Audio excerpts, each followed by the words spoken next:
kutaa irraa keessattis waan qabannee dhiyaanne qabna. Inni irraa immoo amma suuta gara qulqullummaatti seenaa waan deemnuufi har'as waan irraa kaanu qabna. Sanatti utuu seeniin fuula dura kadhata gabaabaa qabaannee itti fufna. Si galateeffanna qulqulluu abbaa keenyaa isa hundumaa gararraa jirtu. Jaalalaaf marartee kee isaan mana hin jedhamneef karaa addaa isa nu gargaarteef ammas fuula kee irratti argamnee carraa akkasii akka qabaannuuf sagalee kees waliin akka booddannuuf soorannuuf waan eeyyamteef maqaa gooftaa Yesuusiin bara baraan galanni guddaan siif haa ta'u. Karaa addaa saatii kana cubbuu keenya ittiin qulqulleessi.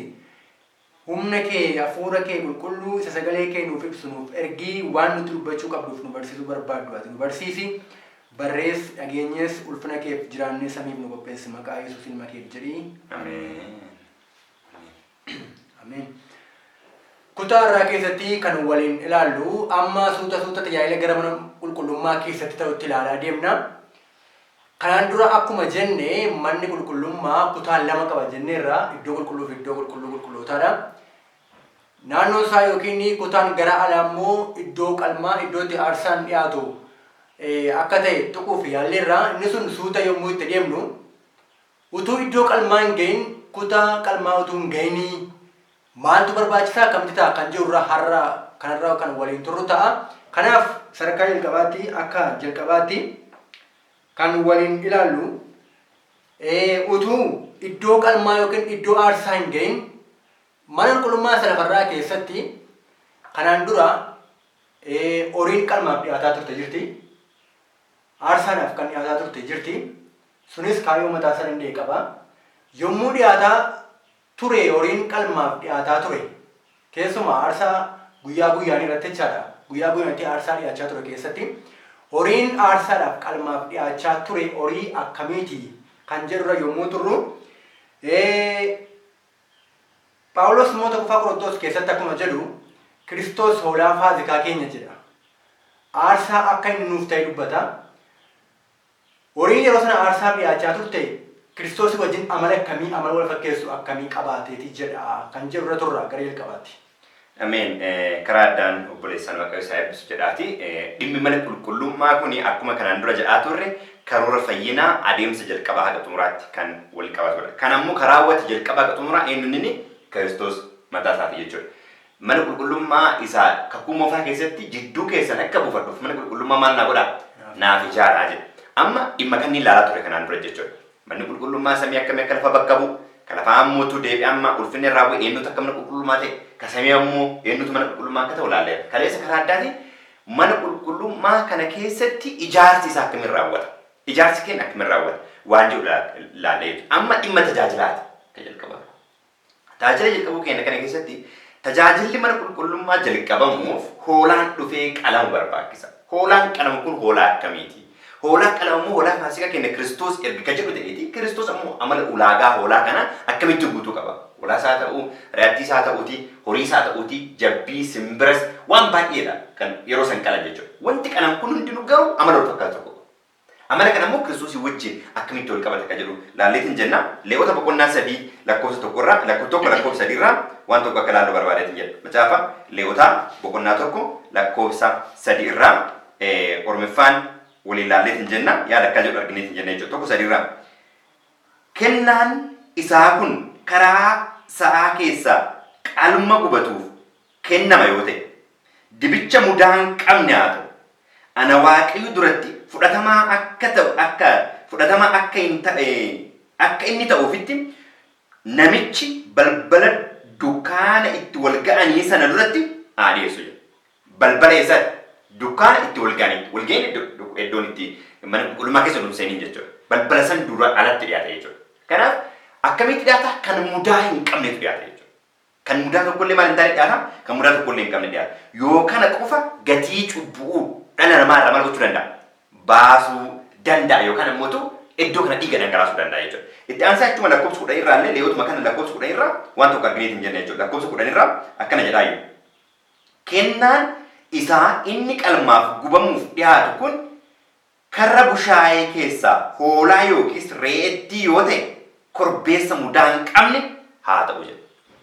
Kanaaf kakuu moofaa keessatti wanti qalamu akkasumas boqonnaa 3 lakkoofsa 1 irratti illee kanuma argineetiin jenna jechuudha. Boqonnaa 3 lakkoofsa tokko irrattis wanti argameetiin jennu inni qalamu kun akkamii akka ta'u qabaatee jedhu. 3 tokko qofa dubbiseen kana gara kutaa biraatti darbaa. Namni tokko qalma araaraatiif karra sa'aa keessaa korma yookiis dhalaa yoo dhiyeesse horii mudaa hin qabne fuula ana waaqayyoo duratti maal haa godhu jedha haa dhiyeessu jedha. Kanaaf horii mudaa hin qabnetu kan xurii tokkotti hin qabnetu maal ta'a jechuudha dhiyaate jechuudha. Kana ta'u jalqaba horiin kun maal ta'u horii ta'uu qaba dhalachuu qaba. Ol guddatee garuu kamaan hin taane ta'uu qaba kan mudaa hin qabne ta'uu danda'u.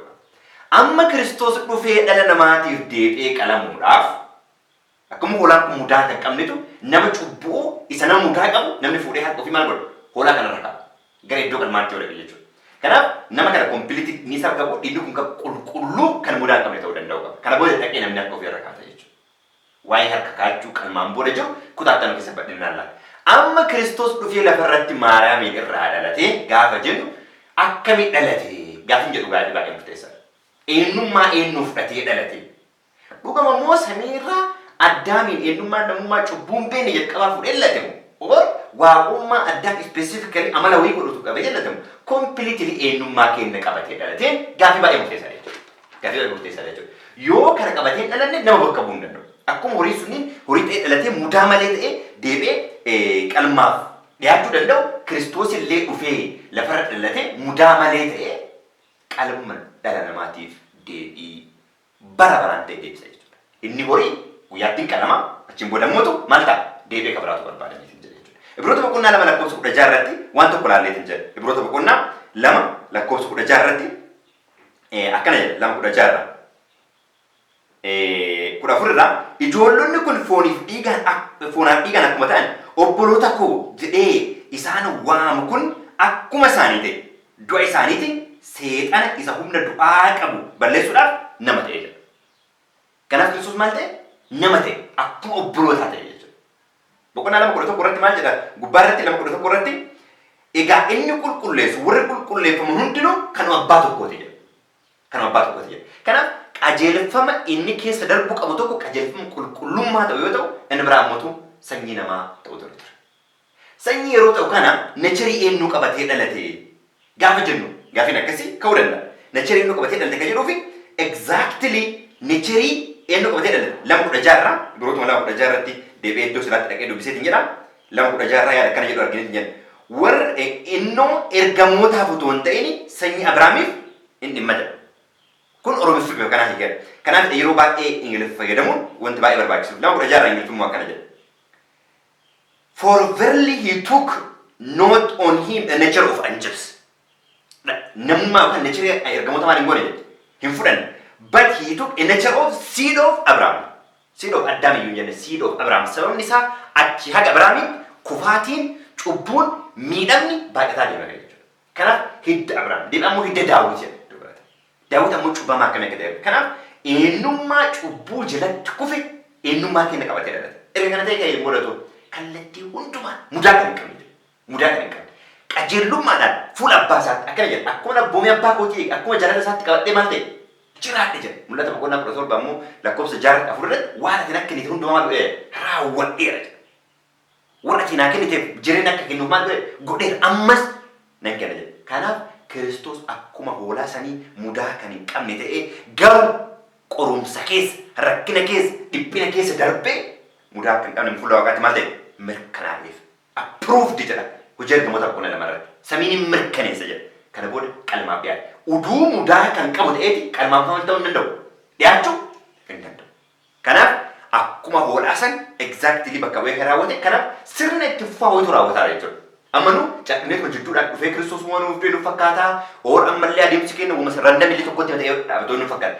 Sirnichi sirna piroosesii qabudha. Itti fufuudha jechuudha. Samiirraa jalqabee amma deemnee samiitti deebi'uun laayinii keessa darbamaa waan jechuudha. Kanaaf Kiristoos hoolaa nuuf qalama kan jenneef kanaatti kanaaf jechuudha. Amiin. Waaqayyo karaa addaa sinaa eebbisu baay'ee gaariidha. Kiristoosii mudaa kan hin qabne ture. Duras mana qulqullummaa lafarraa keessatti horiin aarsaaf dhiyaachaa turte mudaa kan hin qabnedha jechuudha.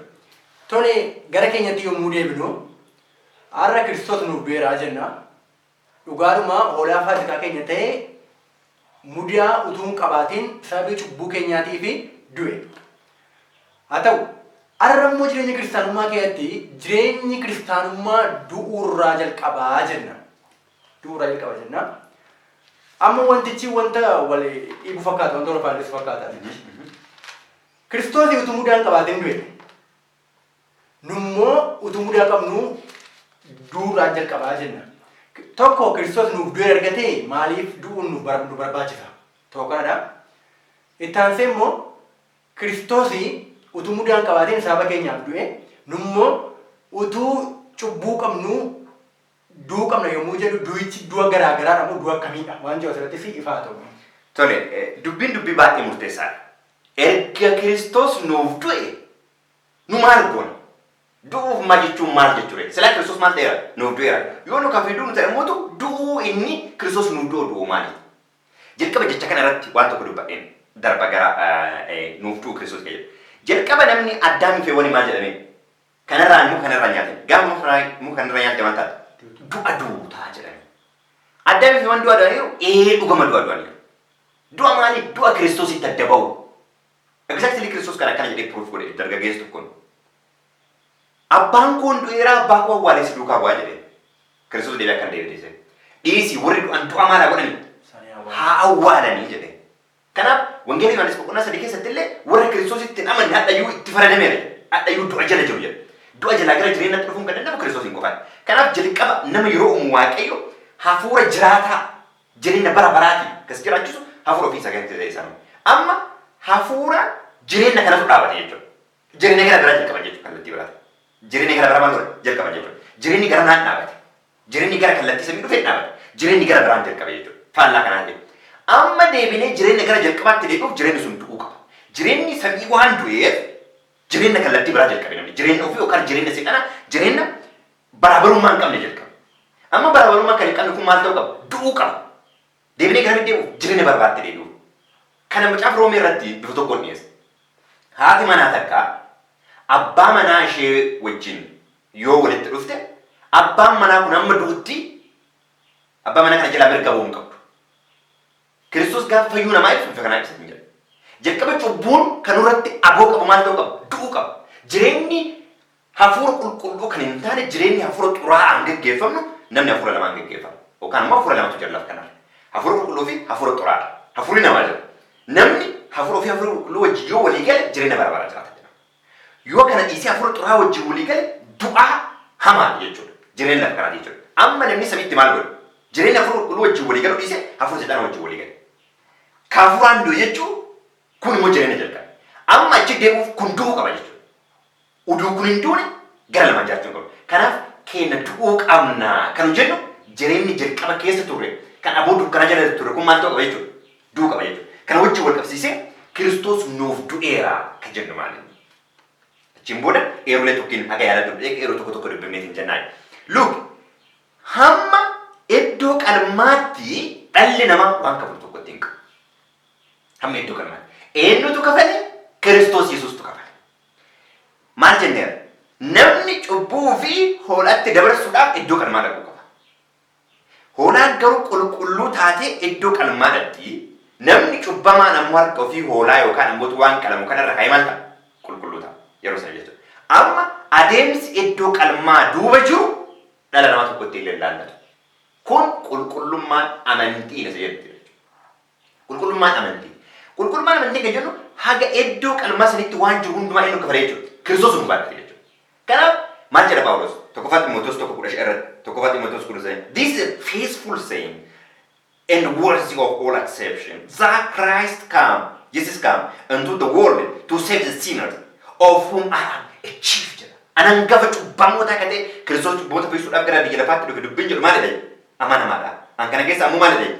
Isa hangafaati jedha. Isa hangafaati jedha. Kanaaf amma nu hundinuu cubbamoota karaa addaatiin macaafni qulqulluun maal jedha? Macaafa Efesoon boqonnaa 5:8 irratti kanaan dura isin maal turtan jedha? Dukkanaa'oo turtan jedha. Amma garuu maal ta'an jedha? Iftaniittu jedha. Sababii isa ifa ta'e Kiristoosiif jechuudha. Efesoon boqonnaa 2:2 irratti illee aboo dukkanaa jala bitamtanii turtan jedha. Kanaaf jireenyi iddoo qalmaa duuba jiru jireenya aboo dukkanaati. Jireenya to'annaa seexanaa jala jiru jechuudha. Kanaaf immoo to'annaa cubbuu jala jirraa akka Roomee boqonnaa 7 keessatti Phaawulos jedhu jechuudha. Foon du'aa kana jala maal godhu? Eenyutu na baasa? waan hin barbaanne godhee of argaa jira. Eenyummaa san jechuudha walii galatti. Eenyummaa kana bakka bu'a jechuudha. Amma eenyummaan kun nu'uun humna argatee jalaa bahuu hin danda'amu. Eenyummaa kana jalaa bahuuf garee nuti dhufuu qabnu gara gooftaa Yesuus Kiristoos dhufuu qabna jechuudha. Kanaaf guutumaan guututti Kiristoos nuuf qalame kan jennu eenyummaa haga iddoo aarsaatti jiruuf, haga iddoo qalmaatti jiruuf, haga fannootti jechuudha. Kanaaf Kiristoos nuuf fannifameera jireenya keenyaan gara isaatti dhufnee gaafa jennu achiin booda adeemsa mana qulqullummaa jechuudha. Kana booda maaltu jira kan jedhu isteeppii qalmaa kana irra deebinee ilaalla achiin booda maaltu jira itti fufna. Kanaaf nuuf du'e kan jennu haga iddoo aarsaatti adeemsa dhufuudha akka mana qulqullummaatti. Haga iddoo aarsaatti kompiliitii nu bakka bu'ee nu achi dhaqnee qalmarraa adeemsa keenya jalqabna jechuudha. Iddoo qalmaatti fufna kana bakka eebbifa.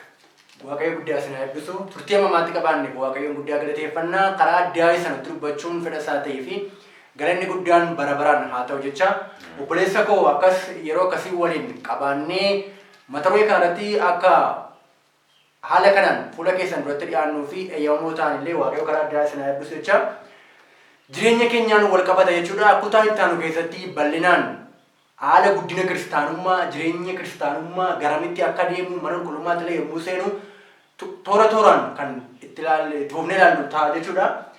Sagantaa keenya yeroo kanaa walitti qabuudhaa fi asuma obboleessa keenya waliin kadhata gabaabaa qabaannee sagantaa keenya yeroo kanaa gudunfina. Gargaaraa kenna gaarii goone si galateeffanna.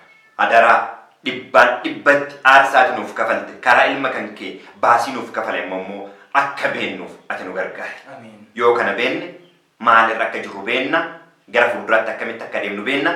Kanaaf iddootti jirru jireenya keenyaaf sitti akka maxxannuuf nu gargaari. Hafaa yeroo keenya irratti mooyi maqaa gooftaa Yesuus Kiristoos irratti kadhanna abbaa. Ameen.